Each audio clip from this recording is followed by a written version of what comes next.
Whose interest is this? I am asking all of you. That is where we have to discuss. Development has to go on.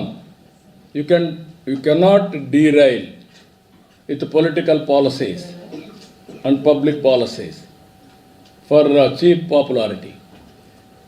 Continuously, you have to empower people. 5 kgs Narendra Modi ji is giving after COVID. Yes, we welcome it. Even there are so many, even developed countries are doing welfare. India is doing welfare. Our budget is, even we have to increase further. Even what you are saying, serving the people only, no? This toll tax income tax exemption is a welcome direction. Sir, you also started WhatsApp governance in the country. Sorry, WhatsApp governance. Time తక్కువ ఉంది. Okay, అందరికీ నమస్కారాలు. నిన్న ఢిల్లీలో BJP పార్టీకి ఎన్డీఏకి ఎందుకు ఓట్లేయాలో చెప్పడానికి వచ్చాను. ఢిల్లీ మన రాజధాని, మన అందరి ఆత్మ గౌరవం. ప్రపంచం మొత్తం భారతదేశానికి వస్తే మొట్టమొదటి వచ్చే ఢిల్లీకే వస్తారు. ఢిల్లీ చూసినప్పుడు అందరిలో కూడా ఒక ఇంప్రెషన్ వస్తుంది. అలాంటి ఢిల్లీ ఈ 10 సంవత్సరాలు ఒక పొలిటికల్ ఫెయిల్యూర్ మోడల్తో ఢిల్లీ సతమతమయ్యే పరిస్థితి వచ్చింది. హైయెస్ట్ పొల్యూషన్ ప్రపంచంలో ఎక్కడుందంటే ఢిల్లీలో ఉంది. అది వెదర్ పొల్యూషన్ కానీ పొలిటికల్ పొల్యూషన్ కానీ. మనం చేసే పనులు ఫలితాలు ఇవ్వకపోతే బెటర్ వే ప్రజల్ని పొల్యూట్ చేసేయడం, అన్నీ అవి ఇవి చెప్పేసి. ఢిల్లీలో మీరు చూస్తే, గల్లీలో చూస్తే మురికి నీరు పోయే పైప్ లైన్లు, మంచినీరు పోయే పైప్ లైన్లు రెండు కలిసిపోయి కలుషితమైన నీరు తాగే పరిస్థితికి వచ్చారు. రెండోది, ఢిల్లీలో ఎక్కడ చూసినా అశుభ్రమైన ఇది ఉంది. యమున టోటలీ పొల్యూట్ అయిపోయింది. ఎయిర్ పొల్యూషన్ అయితే ఇంకా భరించరాని స్థాయికి వెళ్ళిపోయే పరిస్థితికి వచ్చాం. ఇంకొక పక్కన ఆపర్చునిటీస్ కూడా తగ్గిపోయినాయి. ఢిల్లీకి ఎవడు రావాలన్నా వచ్చే పరిస్థితులు లేరు. ఇవన్నీ కూడా ప్రజలు ఆలోచించి ఈరోజు బీజేపీ వెల్ఫేర్ ఇస్తున్నారు, డెవలప్మెంట్ హామీ ఇచ్చారు. అదే సమయంలో ఎంపవర్మెంట్కి కూడా నాంది పలికారు. ఈ బడ్జెట్ కూడా 2025-26 ఆ దిశగా ముందుకు పోతున్నాయి. Viksit Bharat is a reality. Narendra Modi has promoted India. చాలా బాగా, అంటే ఒక మాటలో చెప్పాలంటే దావోసుకు పోతే ప్రతి ఒక్కరూ ఇండియా గురించి మాట్లాడే పరిస్థితికి వచ్చారు. ఏఐ, ఆర్టిఫిషియల్ ఇంటెలిజెన్స్ ఫ్యాషన్ అయింది. గ్రీన్ ఎనర్జీ రియాలిటీ అయ్యే పరిస్థితి వచ్చింది. అవి రెండు కూడా వినూత్నమైన పాలసీలు పెట్టి మోడీ గారి గవర్నమెంట్ ముందుకు పోయే పరిస్థితికి వచ్చారు. నిర్మలా సీతారామన్ నిన్న మాట్లాడినప్పుడు వారిని అభినందిస్తున్నా. తెలుగు కొటేషన్తో స్టార్ట్ చేశారు. దేశం అంటే మట్టి కాదోయ్, దేశం అంటే మనుషులోయ్ అని ఎలుగెత్తి చాటినటువంటి గురిజాడ అప్పారావు. కంట్రీ అంటే సాయిల్ కాదు, కంట్రీ అంటే మనుషులు. మనుషుల్ని ఎంపవర్ చేయడం మన బాధ్యత అని చేసి 2047కు అవసరమైన ప్రియారిటీస్ అన్నీ కూడా బడ్జెట్లో చెప్పారు.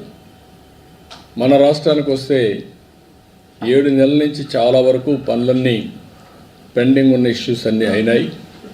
దానికి నిధులు కూడా పెట్టారు. అమరావతి కావచ్చు, పోలవరం కావచ్చు, విశాఖపట్నం స్టీల్ ప్లాంట్ కానీ, రైల్వే జోన్ కానీ, ఇండస్ట్రియల్ పార్క్స్ కానీ. అదే మరి ఇంకా ఒక మాటలో చెప్పాలంటే వెంటిలేటర్ పైన ఉన్న రాష్ట్రానికి ఆక్సిజన్ ఇచ్చారు. ఇప్పుడు నిలదొక్కుంటున్నాం. ఇంకా మనము చాలా చేయాల్సిన అవసరం ఉంది. అయితే చేసిన డ్యామేజ్ 20-30 సంవత్సరాలు వెనక్కి వెళ్ళిపోయింది కాబట్టి ఇంకా చాలా శ్రమ పడాలి. ఎసులుబాటు లేని పరిస్థితి వచ్చింది. ఏది ఏమైనా వీఆర్ కాన్ఫిడెంట్. అందుకే నేను చెప్తున్నా, ఈరోజు దేశంలో కూడా చర్చ జరగాల్సిన అవసరం ఉంది. అభివృద్ధి చేయాలి, సంక్షేమ కార్యక్రమాలు ఇవ్వాలి, సుపరిపాలన మన మీద దోచుకోవడం కాకుండా ప్రజల్ని ఎంపవర్ చేసే విధానానికి శ్రీకారం చుట్టాల్సిన అవసరం ఉంది. ఇవన్నీ కూడా చర్చ చేయాలని కూడా చెప్తూనే నిన్న అన్ని కూడా నేను ఎక్స్ప్లెయిన్ చేశాను ఢిల్లీ ఓటర్స్కి. కాబట్టి ఆంధ్రప్రదేశ్ గురించి ఎప్పటికప్పుడు టచ్లో ఉన్నాం. ఇప్పుడు వాళ్ళు ఇచ్చిన బడ్జెట్లో మనం చూస్తే కాస్తో కోస్తో ఆ డైరెక్షన్లో ప్రిపేర్డ్గా ఉండే రాష్ట్రం ఆంధ్రప్రదేశ్ రాష్ట్రం. ఏ కావచ్చు, గ్రీన్ ఎనర్జీ కావచ్చు, అగ్రికల్చర్ కావచ్చు, లేకపోతే జీరో పావర్టీ కావచ్చు, ఎంఎస్ఎంఈలు కావచ్చు, అన్ని విషయాల్లో కూడా ముందుకున్నాం. We are very happy. కాబట్టి కొంతమంది అర్థం కాని వాళ్ళందరూ ప్రతి ఒక్కసారి ఏమొచ్చింది పేరు చెప్పారా లేదా, పేరు చెప్పక్కర్లేదు.